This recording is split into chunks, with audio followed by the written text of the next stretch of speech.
everybody. I'm happy to present today's speaker, Letizia Mencarini. How did I do? Say your name the way it's really pronounced. That was perfect, almost perfect. So she's very acclimated to the U.S. Letizia is, as you can see, she's an associate professor in demography at Bocconi, where we have many friends and colleagues. But I understand you're here now in Wisconsin, actually. Yeah. Right, okay, so that makes it that much easier to it visit and so on. She's going to speak today. You can see it. She's an expert on fertility, employment, and so on. And you had a paper on this in demography recently, but it was it was Ethiopia. Yeah, but Ethiopia. But it was fertility again. So this is clearly a subject matter that translates worldwide. Letizia, welcome to the University of Pennsylvania. We're very glad to have you. Thank you. Thanks a lot for this introduction. Yes, I didn't come so far, not from Italy, so I'm not jet lagged. I cannot have any excuse. So yeah, in the last few years I've worked on a project about mainly subjective well-being and fertility links. And during this project I started to collaborate a lot with Daniele Vignoli, and then lately he won this ERC project on uncertainty and fertility. So actually we were already working on putting the two things together somehow. And so this is really coming from the intersection of these two projects, one coming to the end, mine, and the other one just started. So our paper is about the impact of term-limited working contract. That is something that is relatively new for Europe and its effect on fertility intention. And we say our idea is that this kind of job uncertainty can affect economic uncertainty, and then in turn can affect how you feel about it, and so also the general level of life satisfaction that we know affects fertility. So the main feature of this paper is to introduce subjective well-being on the relationship between the economic, the job part, and fertility, and also to consider, on the other hand, this uncertainty on job position, that it's something that is different, for instance, from unemployment. Unemployment is a condition that is more clear on the data. Uncertainty of position is less clear, but it can be quite important for fertility. And then with the data we have been lucky that we can compare what happened before and after the crisis, so 2004 and 2010. And so we combine these two strands of fertility analysis, that is subjective well-being on one hand and uncertainty on the other one.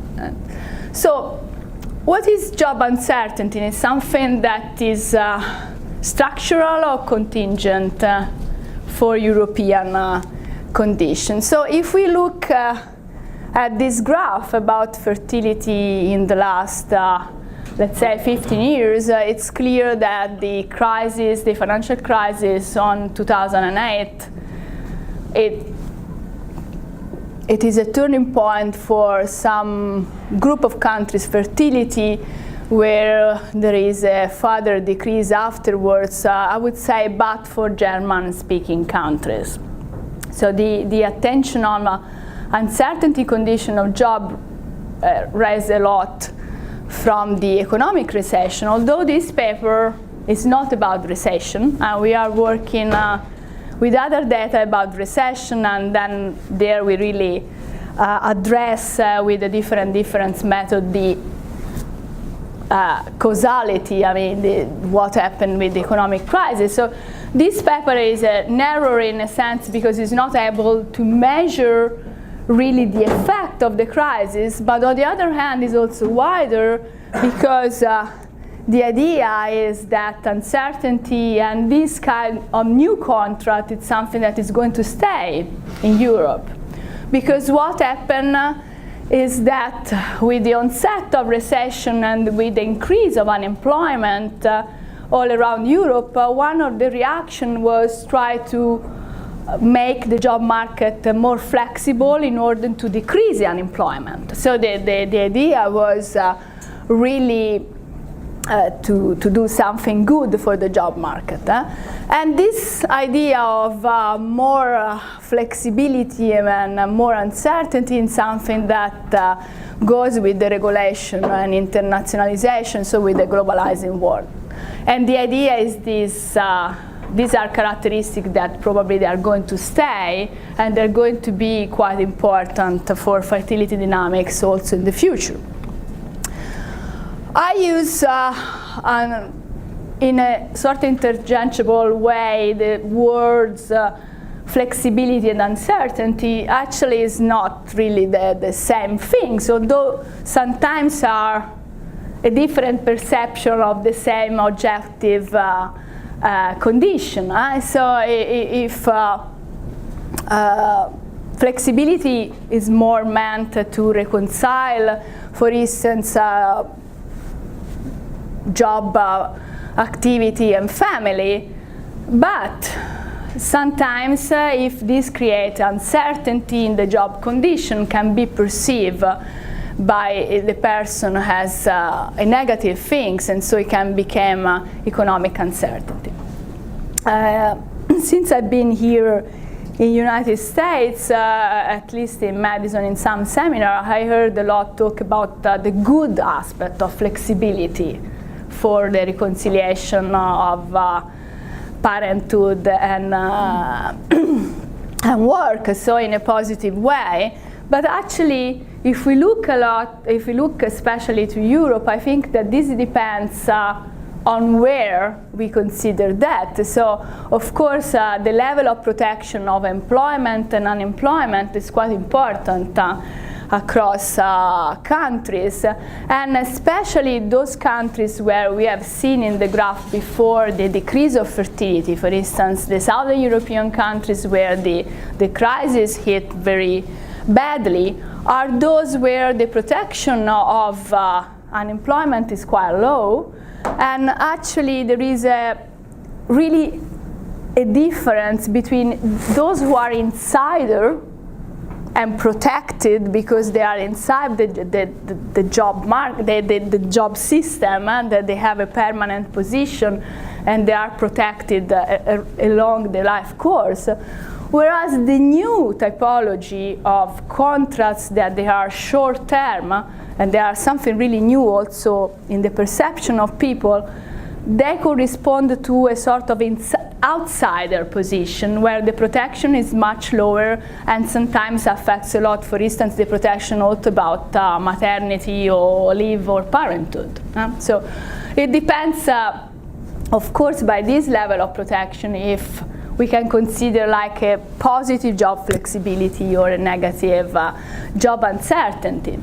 On the other hand, it depends a lot also on the job typology. Well, there are some prestigious also jobs that by definition are not permanent or more uncertain, but these are then has probably higher income and higher position where the uncertainty in part is more than compensated by other characteristics about the job. There are all the self-employed. I mean, self-employment has been on a terrific rise in Southern European countries, but because it's a sort of mask self-employed. It's not only because people would like to be self-employed, but because they are forced to become self-employed to have a job. And to collaborate in typology of jobs that before they entail another position. This is not a new idea. Actually, the classical theory of fertility neglects quite a lot the kind of position and uncertainty about jobs, and so we cannot. We have more the idea that there is a slow change on some factors that can affect demand for fertility, as the income or opportunity cost of children. But in the most recent literature, and here we have Hans Peter, who wrote 15 years ago on a famous paper about lowest low fertility countries. I mean, this idea of economic uncertainty that can cause longer transition to adulthood, delaying union formation, and as a result also lower fertility was already well set up. So the uncertainty also is meant to affect family formation in all the work by Mills and Blossfeld about globalization.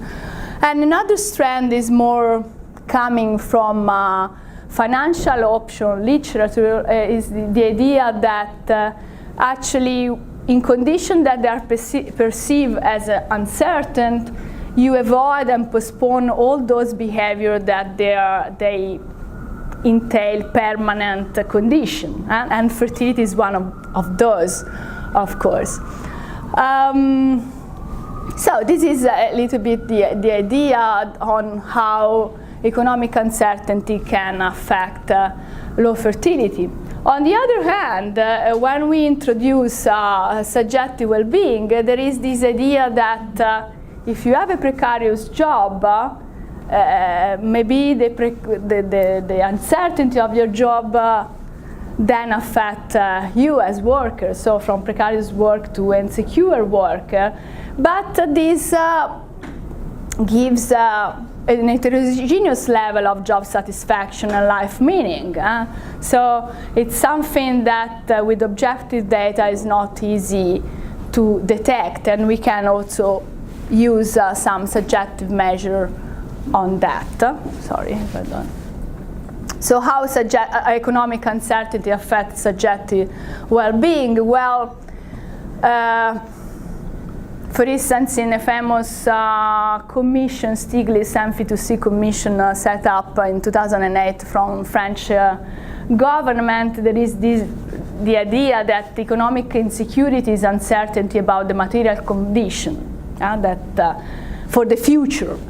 And this may generate stress or anxiety about the future. And this is the main idea that there is in Europe about this diffusion about these jobs.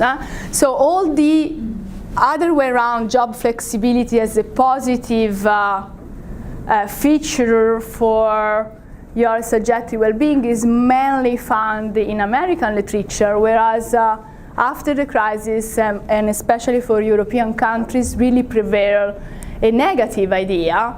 And so we found studies that they link the insecurity and poor working condition with private life, and they detect as consequence higher anxiety and even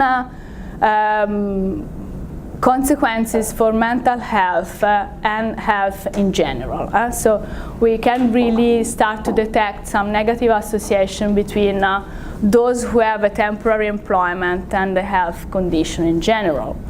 That in this country doesn't attain so much about this equality of let's say, health access, because there is not, but is more the idea that the perceived anxiety and uncertainty can affect somehow your health. Yes?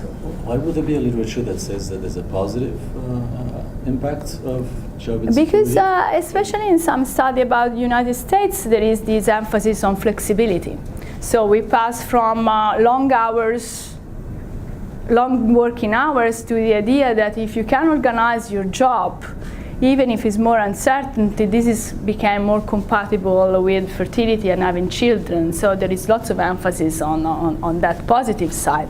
In a market where actually the percentage of really permanent job with unlimited time contract is much lower. I mean, in Europe it was almost the majority, apart from those who are really self-employed because they have some,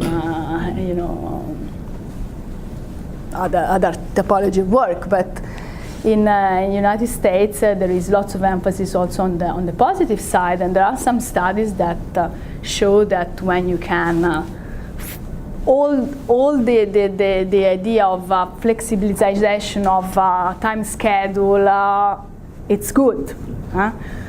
I think that, and as a standard, it's a lot of a matter of perception and relative position. So in a context where most of people have a permanent job and are insiders, those who have a different position, they feel, of course, much worse. And then the other one is also the protection of job. But it is also that is a new phenomenon, and this new phenomenon has short-term contract. Here we have 2 years, 3 years. Most of the contract that we had, there were this spell. They are for younger people and women. And so it's. On the other hand, if we look about instead the influence of subjective well-being of fertility at the individual level, well, in a theoretical way, you can have either a positive or negative link, because, for instance, among the childless couple, one of the reasons they say they would like to not to have children is because they are happy as they are and they don't want to change their condition. So this would have a negative impact on fertility. On the other hand, probably, to embark in the monumental task, this is also personal experience, to have a child, if you are happier, if you have better life satisfaction, you are probably more keen and ready to do it. What the empirical studies say, well, there are not so many, because you need to have also longitudinal data to prove that. There are some studies about Russia by Pirelli-Harris. There was a study on European social survey, so more cross-sectional on biliary on fertility intentions, that said that the happier people wanted to have more children. NICPAR for Australia, the same, we found a positive link. A paper we have done with the German longitudinal study that find a strong effect on life satisfaction for the second child in Germany. Then Seth, Clark, and Senek, they found a positive selection of happier people into fertility. You can have a look at the review by me and Hans-Peter at that. And this is more the last product of this line of research of my project, that is trying to compare several countries. Here we have Australia, Germany, UK, Russia, South Korea, Switzerland, and United States. And on the x-axis we have lag subjective well-being, so it means the subjective well-being before, from 0 to 10, on the likelihood to have a child. And it's quite clear that higher here is the subjective well-being and higher here is the likelihood to have a child. And with the differences about the effect, then we distinguish also by parity. The effects are much higher for the second child, but so it seems to be a positive relationship. Okay. So the mechanism we are thinking here is that the economic uncertainty, the job uncertainty perceived objectively, object condition cause economic insecurity that affects your subjective well-being and then subsequently affect fertility intention and behavior. And so that, in a sense, there can be an indirect effect of uncertainty to fertility passing through subjective well-being. So subjective well-being is a factor to channel the impact of uncertainty on fertility, and it's also a way to understand how the temporary contracts are perceived. So if they are more on the precarious side, and or instead you have some objectivity on uncertainty, but then you're happy with that, and so it doesn't matter, let's say. So there is a heterogeneous effect, perception of fertility, of uncertainty. So there could be a positive effect, the one I already said, because flexible job can entail a higher subjective well-being and therefore as consequence also higher fertility, because might facilitate the balance between parenthood and work. Or they can be very attractive at top level on some positions of work where these entail higher wages, or even if it can be a phase of your life where, for instance, as we know very well in academia, we can build our human capital, and so for a certain period, the fact to have a fixed term contract can be considered happily normal, let's say. Or on the other way around, if an insecure job is a lower level job, or dispatch worker, self-employed but with lower income, with higher unemployment risk, higher career instability, lower chances of upward mobility, has lots of European literature has highlighted, maybe sometimes also entail lower remuneration or and lower position. These, of course, can conduct to a lower fertility. Yes? In your thinking here, is lower subjective well-being really kind of a pathway to which this operates as one of multiple pathways? So, insecure jobs have multiple effects, including making you more worried, reducing your subjective well-being into a multitude of pathways affects low fertility. Or is there something, independently important about subjective well-being that, is you had the same insecure jobs, but somehow managed to, change or kind of reduce the effect of insecure jobs on subjective well-being, fertility would be different. So anyway, trying to see is that they're merely one of a dozen pathways to which the left is going to affect the right, or is there something, inherently interesting, important about subjective well-being here?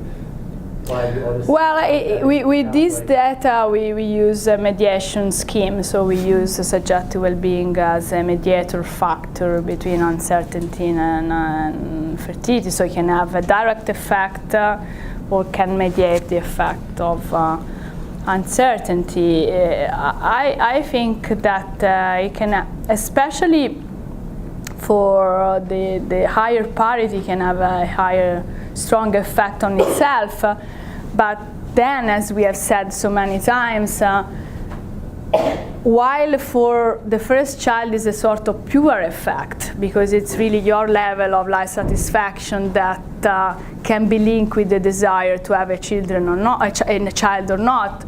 After the first child can be also be a consequence already about the first parenthood, so it mixes up a little bit two effects. But you've pointed out at times this is a very European view of the world. I mean, it's a world. I'm just excused because there is no Italy, so I cannot say that it's Italian. But I mean, so why is it that countries like the U.S. that traditionally have less job security, or UK have higher fertility than the places that have in Europe that have more job security? Well, I think that it's really in this perception of insecurity that is the key of the difference, because it's a relative perception, so your individual situation is perceived different if the others has much more security. And then traditionally, the United States has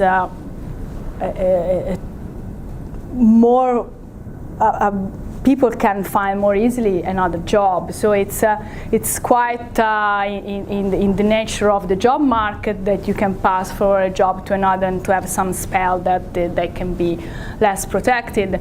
In a market where usually most of people enter in a permanent job and do internal careers, moving from that permanent position.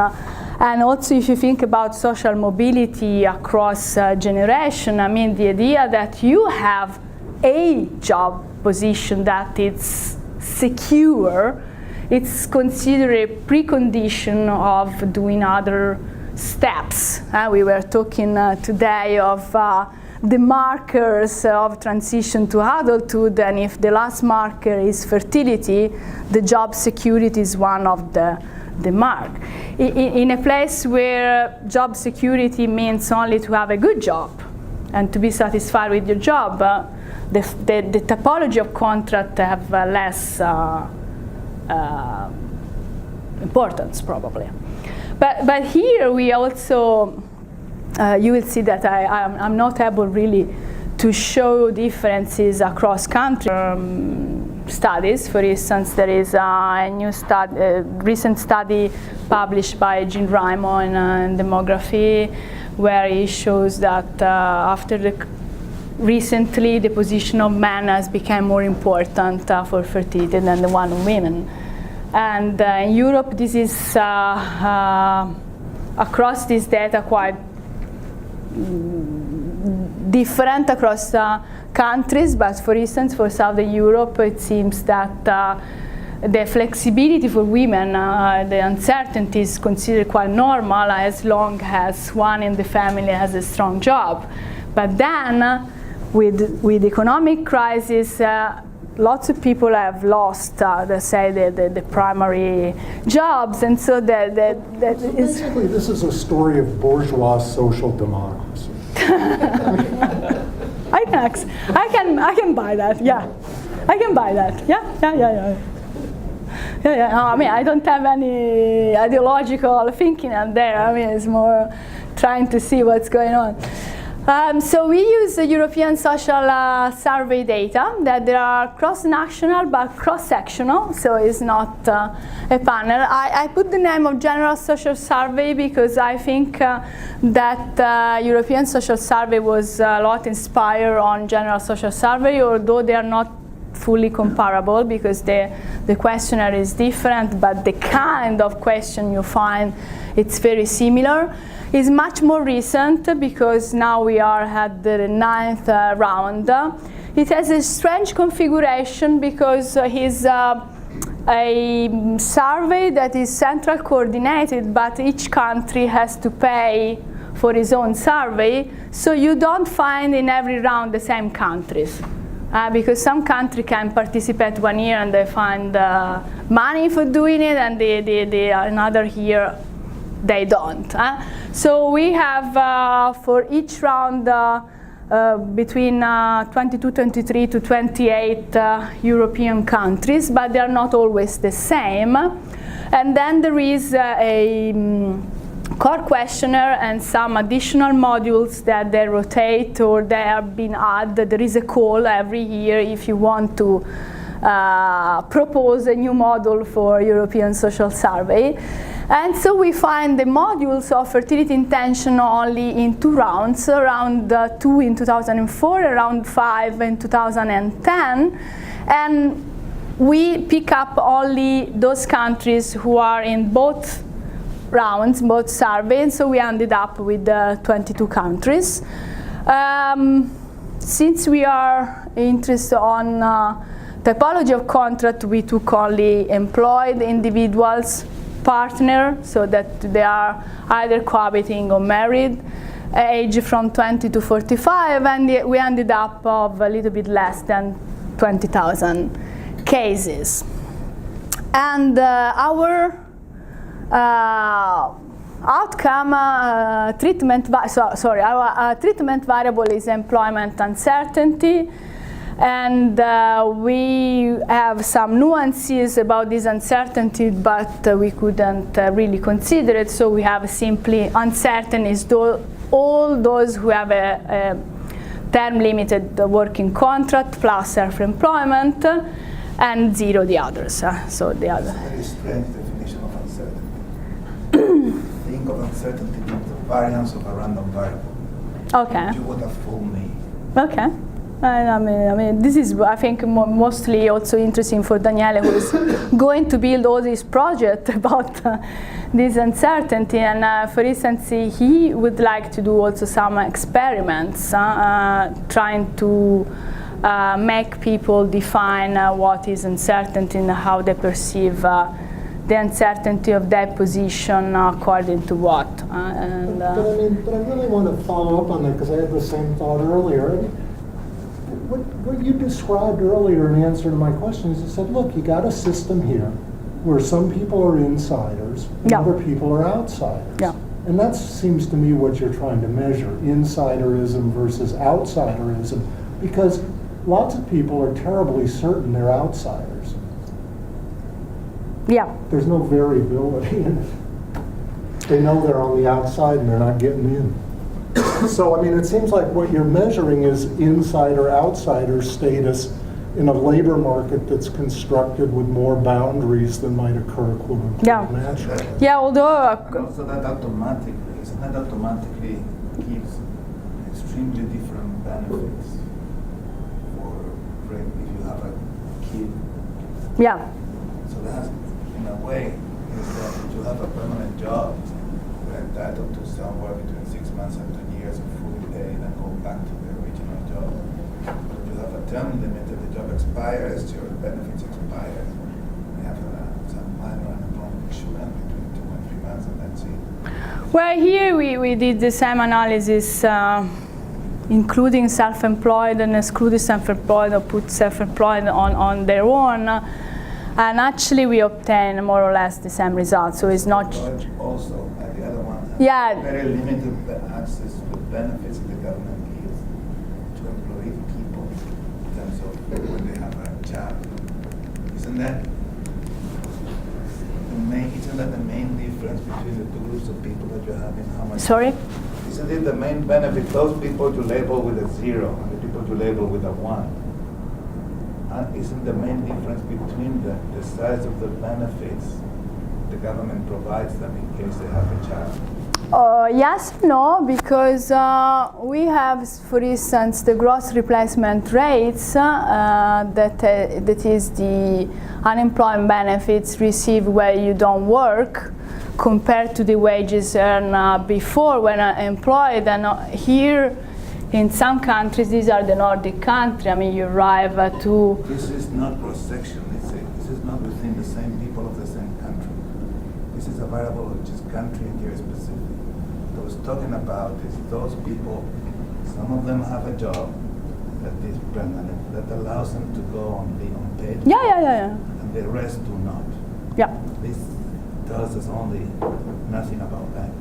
No, but it gives you that there is lots of variability across this country. So in a sense, it's a very simplistic vision. And I understand that it's a sort of initial idea on how you can move away the simple employed, unemployed, and fertility, trying to consider that there is some nuances that they are entering the picture, that is the fact that some people have their jobs and this can affect their behavior because of the nature of their job. So if you take only the unemployment, it's not enough. I was more about that. So in a sense, the data are quite limited because we have to put all the countries together, and also the scheme is a simply mediator scheme where subjective well-being is in the middle between the exposure and the outcome, but the exposure can have an effect on outcomes itself. I mean, I guess it's not the place here where to explain what is a mediation analysis, But okay, the treatment is our employment uncertainty and an outcome is fertility intention. We use a parametric approach of mediation analysis, and this is important because we allow for interaction between employment condition and life satisfaction. And so you can have the effect of economic uncertainty as we measure, or whatever we measure, I would say, of our treatment on fertility intention can vary according to different level of subjective well-being. And what we obtain by the mediation analysis are some effects, and in this case our control direct effect, that is how much the average change in fertility intention when you pass from a condition of certain to more uncertain job according to some level of life satisfaction, since it's changing and is interact, is different from the natural direct effect. So could you tell us a little bit about identification? How does it work? Sorry? How the identification works? What type of regression you're running? Tell us a little bit about that. In which sense? So, see, is it that you take a group of people with and without that employment characteristics? Yeah. And then you say, I want to ask them in 2002, 2004, 2010, and I'm going to have each country varied a little bit of different certain generosity rules that they have. Yeah. Yeah, I will. So tell us how the logic works. Yes, how the logic works. So the logic worked that we wanted to see if there was an effect by different level of subjective well-being. So our main result that will be really to see for different level of life satisfaction if there is an effect on fertility intention when you change the condition of job, when you pass to permanent to uncertainty. Can I ask you, so your outcome variable is Fertility intention. And how is that measured? Whether you want another kid? Yes. No, in fact, now we have talked too much, and I haven't explained.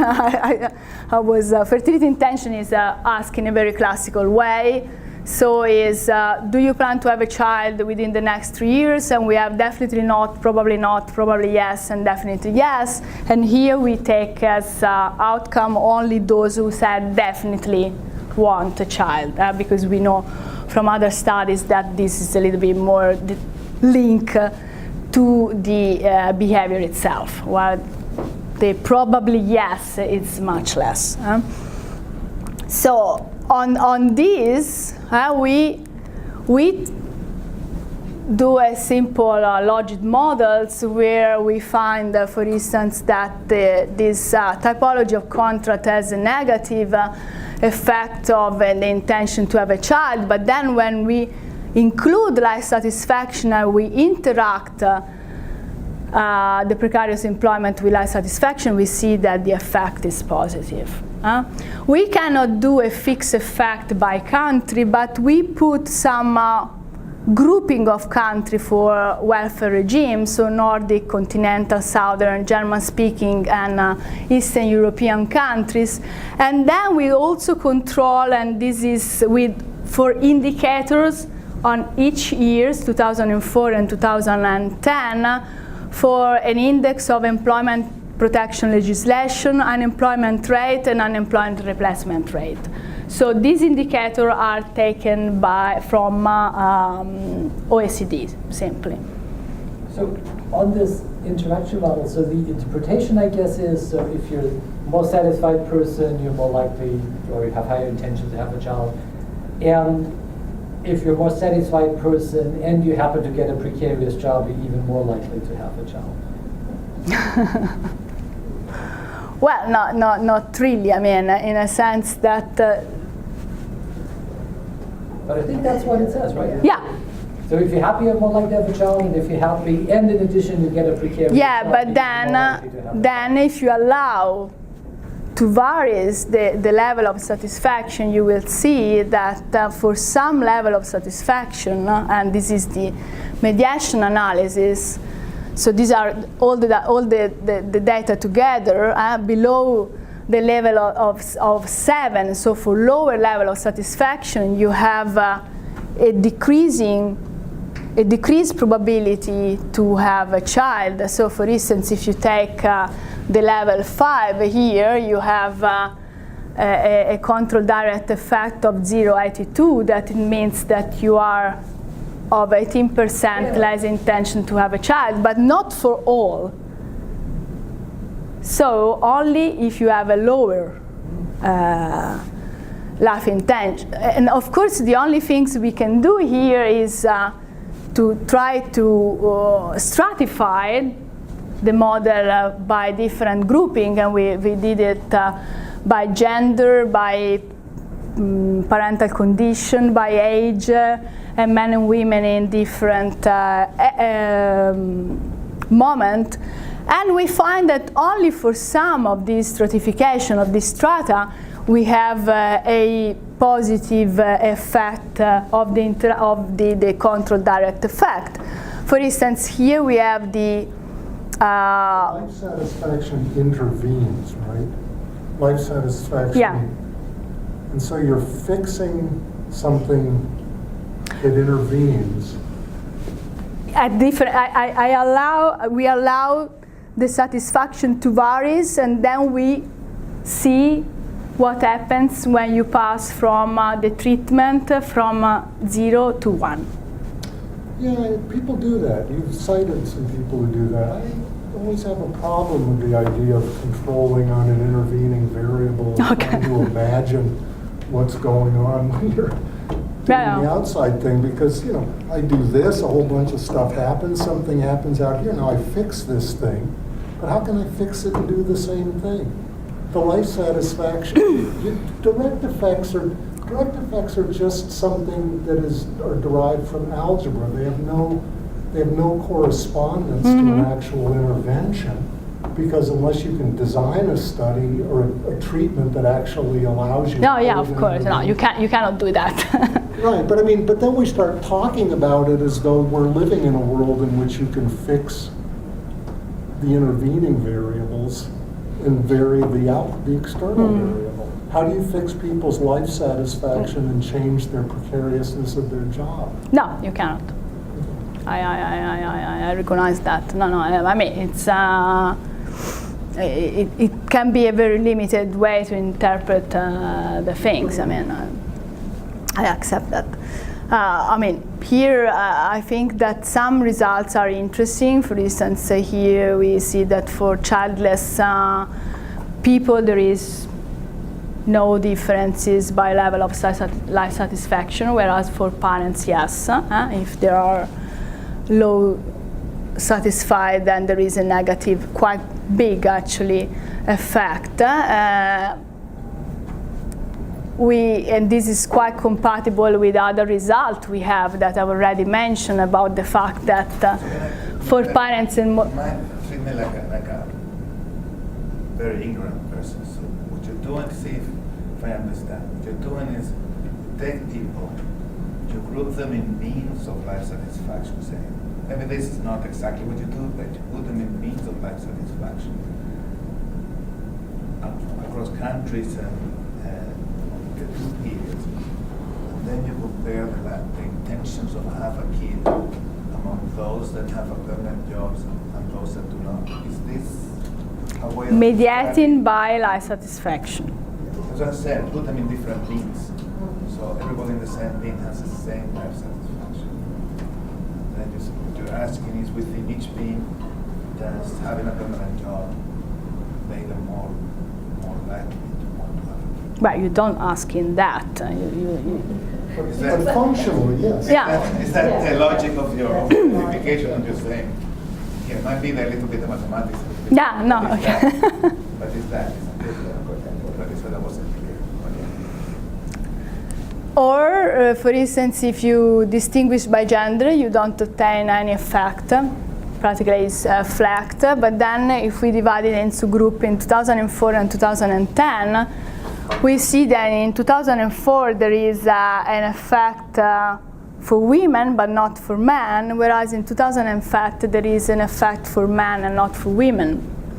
And this is quite in line with other piece of research that with better data say that the condition of job for men can be more important after the economic crisis, can affect much more the fertility intention. Of course, always with the idea that this also pass through life satisfaction. So in terms of turbulence, let's say the male labor market uncertainty, it's represent a particularly unfavorable condition, and it's exactly what, for instance, Jim Reimer found for Japan. That can be quite similar to what we obtain here. That it's not also, this is not a new idea. It's the deterioration of men's position in the labor market that can affect more the fertility than etc. So this is, in a sense, very limited with all the problems you highlight study. But the idea is that in any case, there is an interaction between the level of subjective well-being and how then the condition of your contract affect the fertility intention. So it's not flat.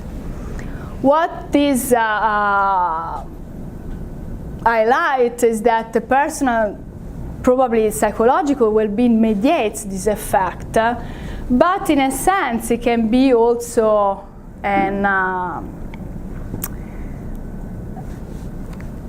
the idea that behind there are so many different conditions under this umbrella of uncertainty that it's worth to explore better, exactly for what you said.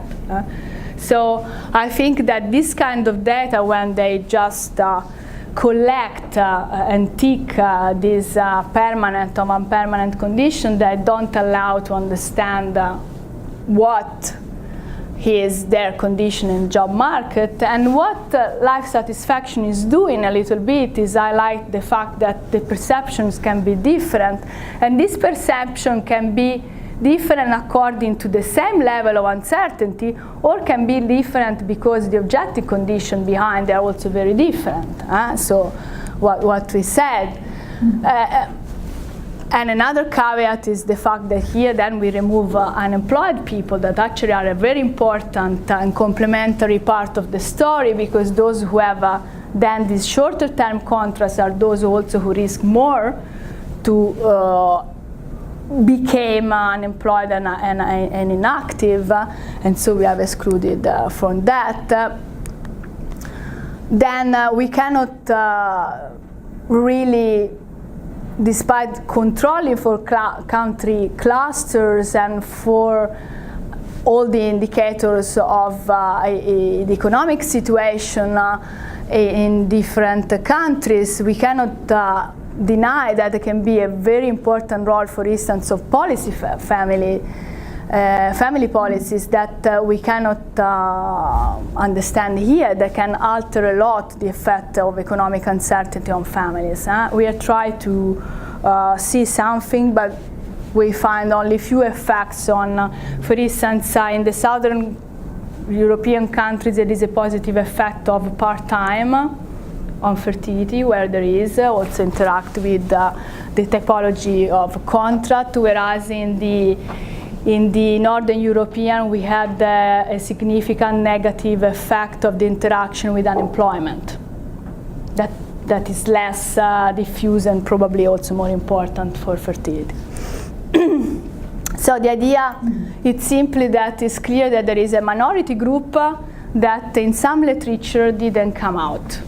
Because there are lots of studies recently about the effect of new typology of contract for fertility in Europe, and more or less they all have more or less stronger negative effect, but there can be nuances on that, because there is a minority group for which uncertainty is perceived as something either non-negative or that in any case is not able to affect, and this is only the things we can say, individual's life satisfaction. So even if they have an uncertainty position, they maintain a quite high life satisfaction, and this in any case doesn't affect at all, doesn't discriminate with their fertility intentions.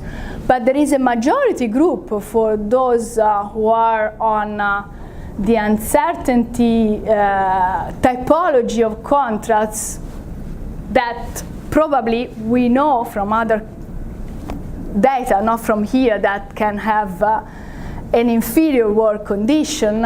Here what we can spot is that for most of them there is a link with the lower level of life satisfaction, and these in turn affect their family life, and probably this is, let's say, the new problematic condition for but that. in essence, right, we don't know that, right? I mean, it could be that it's just plainly sorting. People who have lower subjective well-being get sorted into kind of more precarious employment for whatever, for whatever mechanism, as compared to the story that you're telling, the precarious employment made these individuals. There's just no way. Well, I mean, the analysis you from showed this is one that not. we have no From way this of- one not. No way of knowing that. Anyway, to come back, I'm not quite sure you can actually claim what you're claiming, that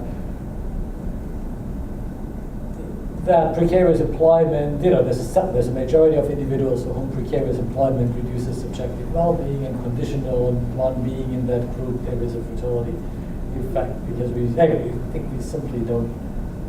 Well, let's say that the kind of model we use it has this change, no? What we measure is the change between when the treatment variable varies from 0 to 1.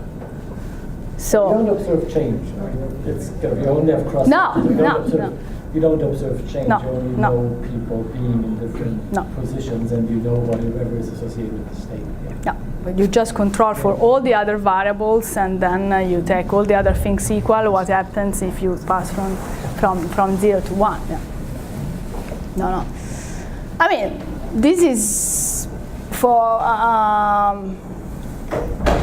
to be sincere is not. I mean, this job contract is more in the Daniele project and in this idea to disentangle what does it mean. And as I repeat, we would like to do also some experiment and use better data. I think that, I mean, subjective well-being can be a sort of, I don't know, how can I call it? Not proxy, but a witness that there is something going on of a very heterogeneous effect about that. And so if this variable is included like it is, it doesn't mean very much, at least, because it measures just an average effect that has behind lots of other differentials. But then, of course, there is the fact that this kind of data are not, I mean, when you have panel data, you find only usually one country. So this was also the idea to being able to see that this effect really holds also for 22 countries. And it's quite important, and also for other grouping of countries, it's maintained, although when we control, for instance, for all the economic indicators and also subjective well-being, in terms of grouping of country, only the Southern European became, they are still significant. So also this can be an important clue that there is something going on that is different. So I think that definitely in the, so you call it economic uncertainty and fertility, he has more a negative idea of economic uncertainty and fertility, as you can see also by the face that he draws on his project, whereas for me, subjective well-being and fertility was more a positive way. I mean, the idea that happiness leads to higher fertility, at least, and actually, this is what we have found quite consistently. So I think I can stop here.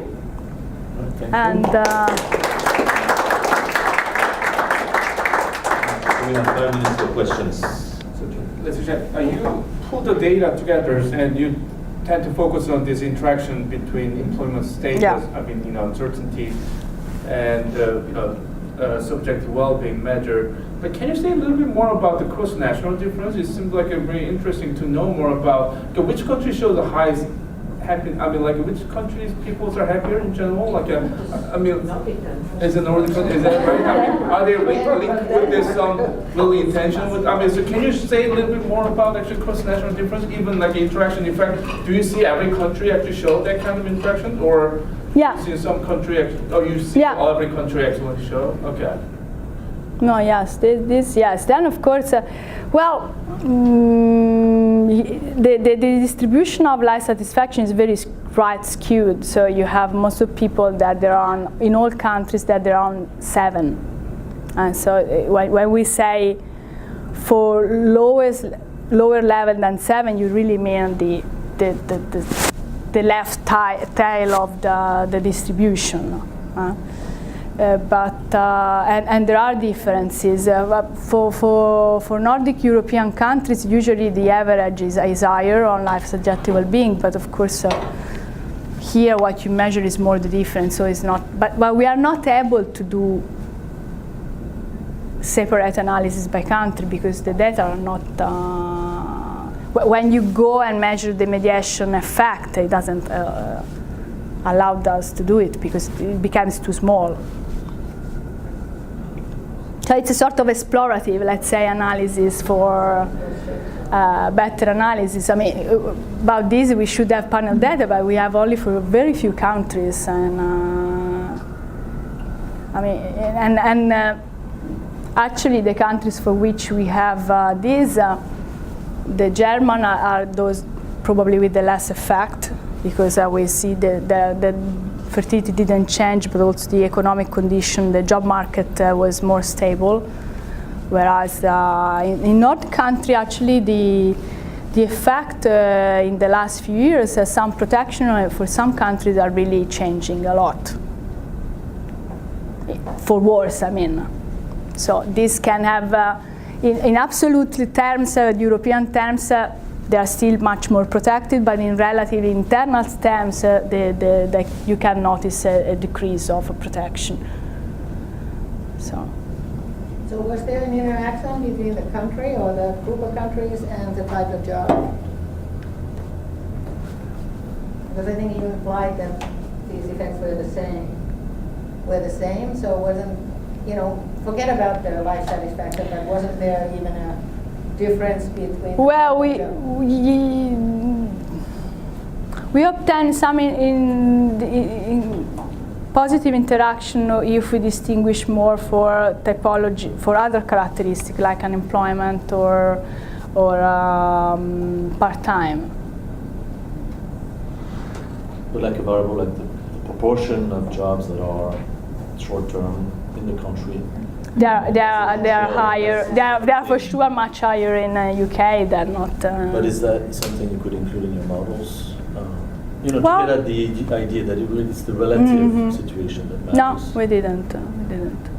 But this, yes, can be. As we include the unemployment rate, we could also include the rate of, or maybe on the contrary, the rate of what is really permanent, and all the rest. Behind, in a sense, yes. And I guess also beyond, so you have these open-ended contracts and short-term contracts, but then what matters too is the regulations for firing, because right, you could be in an open-ended contract, which would be a secure situation in your data, but yet if you can be fired any time. Well, that's it. We have that indicator of protection of job that is for those who have a fixed job. Right. So this we take into account of. And most of the fixed term, because we have the distinction of below 2 years and above, most of them are below, almost all.